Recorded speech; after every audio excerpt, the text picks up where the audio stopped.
আজ বানাচ্ছি মুড়ির ভাপা পিঠে। তার জন্য প্রথমে আমাদের লাগবে কিছুটা পরিমাণে মুড়ি, এক বাটি মুড়ি, এক বাটি সুজি আর আদা কুচি গ্রেট করে রাখা, আর নিয়েছি লবণ আর বেকিং পাউডার। তারপরে কড়াইতে গুড়, বাদাম, তেজপাতা, গ্রেট করে রাখা আদা আর নারকেল কুড়া দিয়ে ভালো করে একটা ছাঁচ তৈরি করে নেব। তারপরে আমি মুড়ির পেস্টটা তৈরি করে তার উপরে দিয়ে দেব সুজি, তারপরে বেকিং পাউডার, লবণ আর গ্রেট করে রাখা আদা আর পরিমাপ মতন আমি চিনি দিয়ে ভালো করে মাখিয়ে নেব। তারপরে আমি বাটিতে প্রথমে 1 চামচ দিয়ে দেবো মুড়ির পেস্টটা, তারপরে আমি দিয়ে দেবো নারকেলের যে পুরটা তৈরি করে রেখেছিলাম, তার উপরে আবার কিন্তু মুড়ির পেস্টটা আমাদের দিয়ে দিতে হবে। তারপরে ঠিক আধ ঘন্টা মতন আমি এটাকে ভাপে বসিয়ে দেব।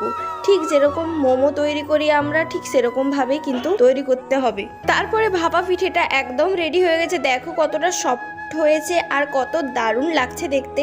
এটা খেতেও কিন্তু দারুণ টেস্টি ছিল। ভালো লাগলে অবশ্যই